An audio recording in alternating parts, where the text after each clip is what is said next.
வினோத வாய்ஸ் நேயர்களுக்கு வணக்கம். நான் உங்கள் கிருஷ்ணவேல். இன்றைக்கி அறிவோம் அறிவியலில் நாம் என்ன பார்க்க போகிறோம்னா குவாண்டம் ஃபிசிக்ஸ்.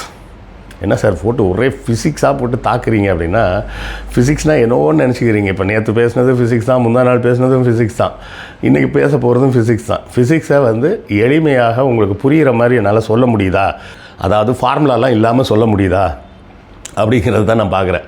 நேற்று கூட ஒரு ஃபார்முலா சொல்லிட்டேன், ஸ்கொயர் ரூட் ஆஃப் 1 - v²/c² ஒரு ஃபார்முலா சொல்லிட்டேன். ஸோ ஃபார்முலா இல்லாமலேயே சொல்ல முடியுதான்றது தான் நம்மளுடைய நோக்கமாக இருக்கணும். குவாண்டம் ஃபிசிக்ஸ்னு கேள்விப்பட்டிருப்பீங்க. அந்த குவாண்டம் ஃபிசிக்ஸ்னால் என்ன, அது வந்த பிறகு என்னெல்லாம் மாற்றம் நடந்தது இயற்பியலில் அப்படிங்கிறது தான் நாம் இன்றைக்கி பார்க்க போகிறோம். அப்புறம் நண்பர்களே, புத்தகம் வாங்குவதற்கான வழக்கமான ஒரு கோரிக்கை. நம்ம இந்த வினோத வாய்ஸ் சேனல் மானிட்டைஸ் ஆகிடுச்சு, எல்லாம் உங்கள் அன்பின் ஆதரவும் காரணமாக. அதனால் இப்போ இதில் விளம்பரங்கள் வருது.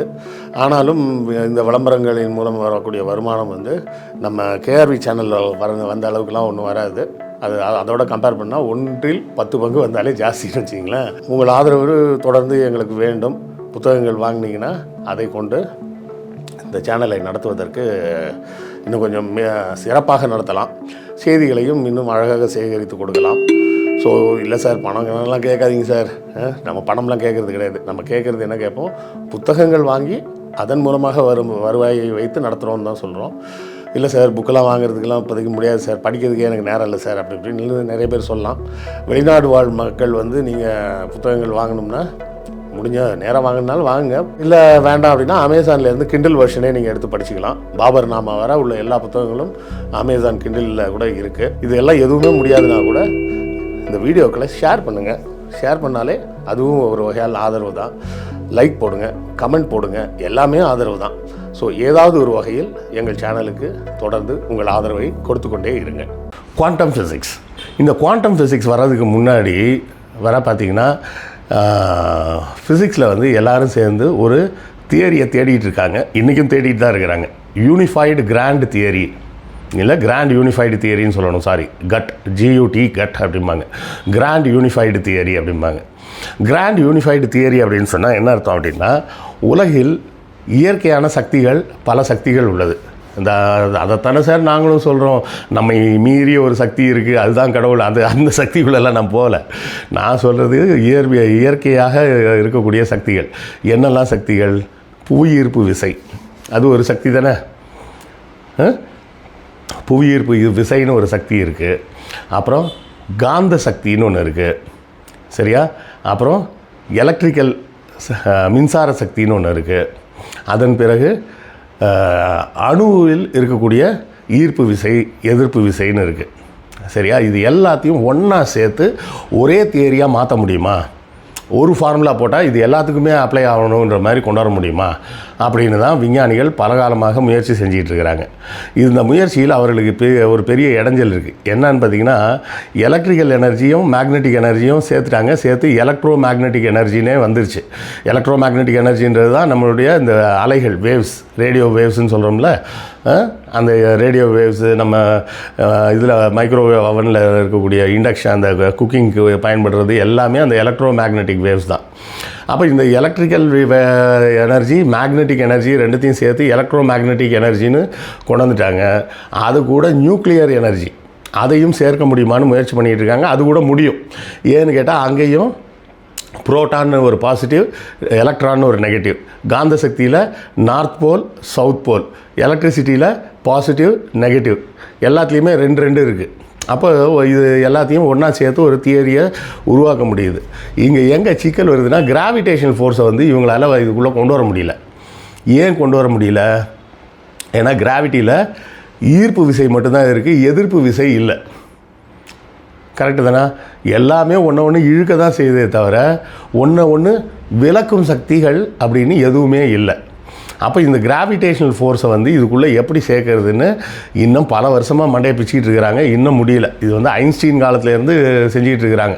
அதாவது சுமார் 1920லேருந்து இன்றைக்கி வர சுமார் ஒரு 100 ஆண்டுகளாக இந்த கிராண்ட் யூனிஃபைடு தியரி அப்படின்னு சொல்லி ஒன்றை உருவாக்குவதற்கு தலையால் தண்ணி குடிச்சு பார்த்துட்டாங்க. இன்றைக்கி வர அது முடியவே இல்லை.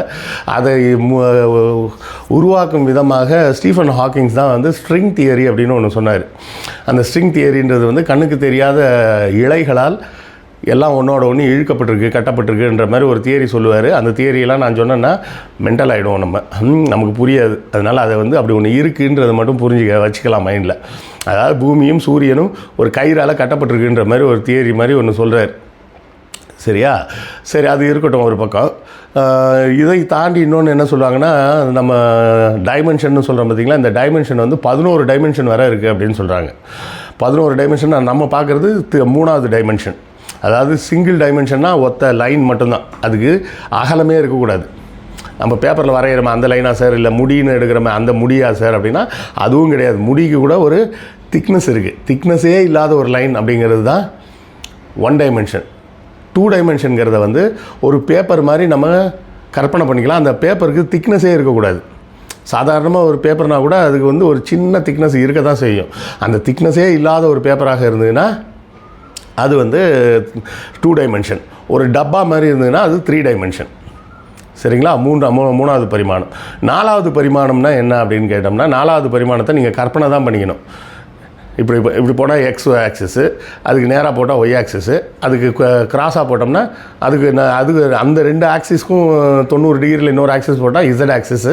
அதான் எக்ஸ்ஒய் இசட்னு 3 ஆக்சிஸ் நமக்கு தெரியும். முப்பரிமாணம். 4வது பரிமாணம் வரதா இருந்தால் இந்த 4வது பரிமாணத்தோட ஆக்சிஸ் எப்படி இருக்கணும்னா இந்த 3 பரிமாணத்துக்கும் செங்கோணமாக இருக்கணும், 90 டிகிரியில் இருக்கணும். அதை நம்மளால் கற்பனை பண்ண முடியாது.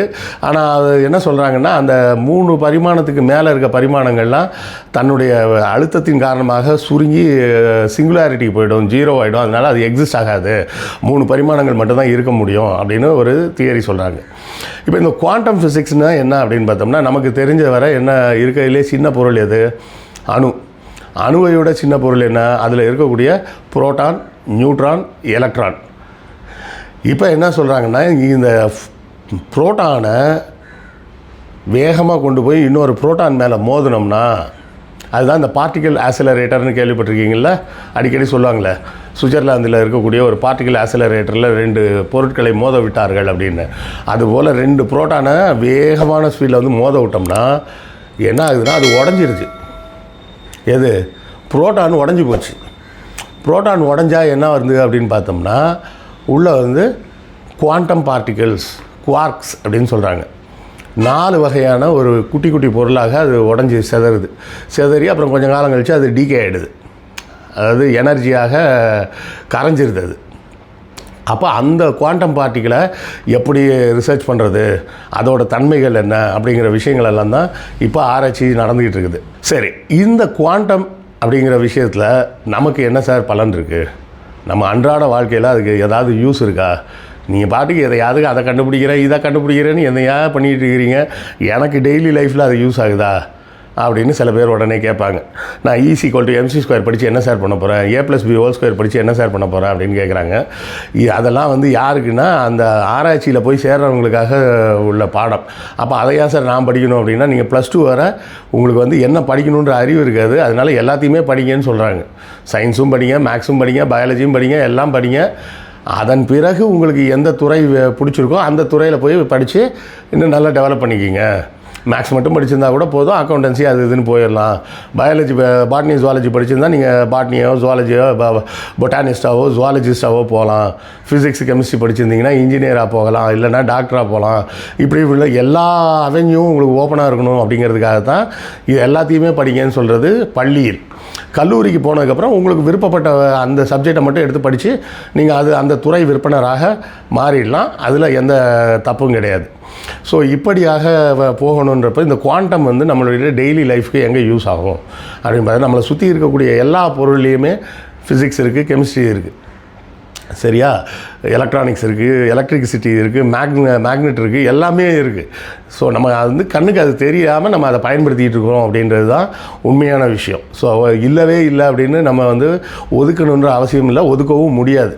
அப்போ இந்த குவாண்டமும் நமக்கு பயன்படுமா அப்படின்னா பயன்படும். எப்படி பயன்படும் அப்படின்னு பார்த்தீங்கன்னா, கம்ப்யூட்டரில் பயன்படும் அப்படின்னு சொல்ல வராங்க. இந்த குவாண்டம் தியரியில் இன்னொன்று என்ன கண்டுபிடிச்சிருக்காங்கன்னா, குவாண்டம் என்டாங்கிள்மெண்ட் அப்படின்னு ஒன்று கண்டுபிடிக்கிறாங்க. குவாண்டம் என்டாங்கிள்மெண்ட் அப்படின்னா என்ன அர்த்தம் அப்படின்னா, 2 பொருட்களை குவாண்டம் லெவலில் சிமிலராக உருவாக்குறது. ஐடென்டிக்கல் ட்வின்ஸ் மாதிரியா சார் அப்படின்னா கிட்டத்தட்ட அந்த மாதிரியும் சொல்லலாம். ஆனால் அவங்க சொல்கிறது எப்படின்னா, 2ஐயும் ஒரே மாதிரி பொருளாக உருவாக்குறது. எந்த லெவல் வர குவாண்டம் பொருள்கள் இருக்குல்ல, அந்த பொருள்களும் ஒன்றா இருக்கிற மாதிரி, ஒரே மாடலில் இருக்கிற மாதிரியே அடுக்கி அந்த ஒரு பொருளை உருவாக்குறது அப்படின்னு சொல்கிறாங்க. அப்படி உருவாக்குனா என்ன சார் பலன்? இப்போ நம்ம படித்தோமே டைம் டைலேஷன் அது இதெல்லாம் இருக்குன்னு. இப்போ நம்மளால் வந்து ஒரு 2 லட்சம் ஒளியாண்டுகளுக்கு தூரத்தில் இருக்கக்கூடிய ஒரு இடத்துக்கு போக முடியுமா அப்படின்னா போக முடியும். முடியாதுன்னெலாம் கிடையாது, போக முடியும். அப்போ போக முடியும்போது அங்கே இருக்கக்கூடிய விஷயத்தை வந்து இங்கே மறுபடியும் டிரான்ஸ்மிட் பண்ணணும்னா எவ்வளோ டைம் ஆகும்? லைட்டோட ஸ்பீட்லேயே ட்ராவல் பண்ணி வந்தால் கூட அந்த செய்தி இங்கே நமக்கு வந்து சேர 1 லட்சம் ஆண்டுகள் ஆகும். ஒளியாண்டு அப்படின்னு சொன்னால் அது வந்து காலத்தை குறிக்கும் அளவு கிடையாது, தூரத்தை குறிக்கும் அளவு. சரிங்களா? ஒரு ஒளியாண்டுனா என்ன அர்த்தம்னா, ஒளி தன்னுடைய வேகத்தில் பயணிக்கக்கூடிய அதே வேகத்தில் பயணித்து 1 வருஷம் போச்சுன்னா அது எவ்வளோ தூரம் பயணிச்சிருக்குமோ அந்த தூரம் என்பது ஒரு ஒளியாண்டுன்னு அர்த்தம். அப்போ ஒளியாண்டுனா இப்படி அர்த்தம்னா, 1 லட்சம் ஒளியாண்டுலேருந்து அங்கேருந்து ஒரு செய்தியை டிரான்ஸ்மிட் பண்ணால் கூட லைட்டோட ஸ்பீடில் வந்தால் கூட என்ன ஆகும்? அந்த செய்தி நமக்கு வந்து சேர்றதுக்கு 1 லட்சம் வருஷம் ஆகும். அப்போ அந்த செய்தி வந்தால் என்ன, வராட்டி என்ன? சரிதானே? அப்போது நம்ம என்ன புரிஞ்சுக்கலாம், இல்லை அவ்வளோ தூரம் கூட போக வேணாங்க, ஒரு 50 ஆண்டு தூரத்துக்கு உள்ள ஒரு இடத்துக்கு போயிட்டோன்னு வச்சுப்போம். ஒரு 50 வருஷம் ட்ராவல் பண்ணி போகக்கூடிய தூரம், அந்த மாதிரி ஒரு இடத்துல நம்ம சேட்டலைட் இருக்குது, அங்கே இருக்கிற செய்தி நமக்கு மறுபடியும் வந்து சேரணும்னா இன்னொரு 50 வருஷம் ஆகும். கரெக்டாக? அப்போ தான் இங்கே குவாண்டம் மெக்கானிக்ஸ் வருது. என்னென்னா, ஒரு கம்ப்யூட்டரை குவாண்டம் லெவலில் சிமிலராக செஞ்சிட்டாங்கன்னு வச்சுங்க. 2 கம்ப்யூட்டரு குவாண்டம் என்டாங்கிள்மெண்ட் படி இந்த கம்ப்யூட்டர் என்னவோ அதே தான் இந்த கம்ப்யூட்டரும் குவாண்டம் லெவலில் அப்படின்னு வச்சுட்டா, இந்த கம்ப்யூட்டரை இங்கே வச்சுக்கிட்டு இந்த கம்ப்யூட்டரை அந்த ராக்கெட்டில் வச்சு அனுப்பிட்டீங்கன்னு வச்சுக்கிங்க. அது ஒரு 10 வருஷம் போயிடுச்சு. அந்த 10 வருஷத்துக்கு அப்புறம் அங்கேருந்து ஃபோட்டோ எடுத்ததுன்னு வச்சுக்கிங்க. அந்த ஃபோட்டோ திரும்பி வர 10 வருஷம்லாம் ஆகாது. அங்கே ஃபோட்டோ எடுத்த உடனே அந்த கம்ப்யூட்டரில் ஸ்க்ரீனில் அந்த ஃபோட்டோ தெரியும் போதே இந்த கம்ப்யூட்டர் ஸ்க்ரீன்லேயே அந்த ஃபோட்டோ தெரியும். அதுதான் குவாண்டம் என்டாங்கிள்மெண்ட். அதாவது குவாண்டம் லெவலில் 2 பொருள் இருக்குதுன்னு வச்சிங்களேன். உங்களுக்கு எளிமையாக புரிகிற மாதிரி சொல்கிறேன். இப்படி இங்கே 2 பொருள் இப்படி வச்சுருக்கீங்க, நட்டமாக இருக்குது. இந்த ஒரு பொருளை இப்படி சாய்ச்சி வச்சிங்கன்னா இந்த பொருள் தானாகவே சாய்ஞ்சி விழுந்துடும், யாரும் சாய்க்க வேண்டாம். இந்த படுத்திருக்கிற பொருளை இதை நிமித்தி வச்சிங்கன்னா இது ஆட்டோமேட்டிக்காக இதுவும் நிமிந்துக்கும். அதுதான் குவாண்டம் என்டாங்கிள்மெண்ட். அப்போ அதை போலவே கம்ப்யூட்டரில் செய்ய முடிஞ்சால், கம்ப்யூட்டர் வந்து ஒரு 10 ஒளியாண்டு தூரத்தில் இருந்து ஒரு செய்தியை படம் பிடிச்ச அடுத்த வினாடி இங்கே நமக்கு இந்த கம்ப்யூட்டரில் அந்த படம் வந்துடும். புரியுதுங்களா? இதை வந்து இப்போ இன்டர்நெட் கனெக்ஷனுக்கெலாம் யோசிச்சு பாருங்கள். குவாண்டம் கம்ப்யூட்டர்ஸ் அப்படின்றத உருவாக்கிட்டாங்கன்னா என்ன ஆகும்? இன்டர்நெட் வந்து கேபிள், ஃபைபர் எதுவுமே இல்லாமல் இன்டர்நெட் யூஸ் பண்ணலாம் அப்படின்ற மாதிரி வந்துடும். எந்த கனெக்ஷனுமே தேவையில்லை. ஆட்டோமேட்டிக்காகவே 2 கம்ப்யூட்டரும் ஒன்றோட ஒன்று கான்டாக்டில் இருக்கும் அப்படின்ற மாதிரி விஷயத்தை பண்ண முடியும். இதில் வந்து ஹேக்கிங்கே பண்ண முடியாது. ஏன்னா ட்ராவல்னு ஒன்று இருந்தால் தானே அந்த நடுவில் வந்து ஹேக்கர் உள்ளே பூர முடியும். ட்ராவல்ன்றதே கிடையாது. அப்படியே டக்குன்னு ஆட்டோமேட்டிக்காக டேட்டா வந்து இந்த இடத்துலேருந்து அங்கே போகும், அங்கேருந்து இங்கே வந்துடும். அப்போ இந்த மாதிரி விஷயங்களுக்கெல்லாம் இந்த குவாண்டம் மெக்கானிக்ஸ் உதவும் அப்படின்னு இப்போ புரிஞ்சு வச்சுருக்கிறாங்க. என்ன நண்பர்களே, இந்த குவாண்டம் மெக்கானிக்ஸை பற்றி இன்னும் நிறைய சொல்லலாம், சொன்னால் புரியாது. அதனால் இப்போ கூட ரீசெண்டாக ஒரு 2-3 வருஷத்துக்கு முன்னாடி இயற்பியல் துறையில் ஐன்ஸ்டீன் சொன்ன கருத்துக்கு மாறுபட்ட ஒரு கருத்தை நிரூபித்து காட்டி குவாண்டம் மெக்கானிக்ஸில் நோபல் ப்ரைஸ்லாம் வாங்கினாங்க. 2-3 விஞ்ஞானிகள் சேர்ந்து வாங்கினாங்க. அப்போது நல்லா யோசிச்சிங்க, இது வந்து நாளை ஏற்படக்கூடிய மாற்றம், இந்த மாற்றம் வந்து இன்னொரு 10 ஆண்டுகளுக்குள்ளேயே வந்துடும். குவாண்டமில் வந்து மிகப்பெரிய ஆராய்ச்சி நடந்துக்கிட்டு இருக்குது. ஸோ இந்த குவாண்டம் தியரி உங்களுக்கு புரிகிற அளவுக்கு நான் கொஞ்சம் முடிஞ்ச அளவுக்கு எளிமையாக சொல்ல நான் முயற்சி செஞ்சேன். புரிஞ்சுதா இல்லையான்றதையும் கமெண்ட்டில் சொல்லுங்கள். குவாண்டம் என்டாங்கிள்மெண்ட்ன்றது புரிஞ்சுதா இல்லையான்னு சொல்லுங்கள். இல்லைனா மறுபடியும் இன்னொரு காணொலி போடுவோம், அதில் முடிஞ்ச அளவுக்கு விளக்க பார்க்குறேன். மற்றபடி அடுத்த காணொலியில் சந்திப்போம். நன்றி, வணக்கம்.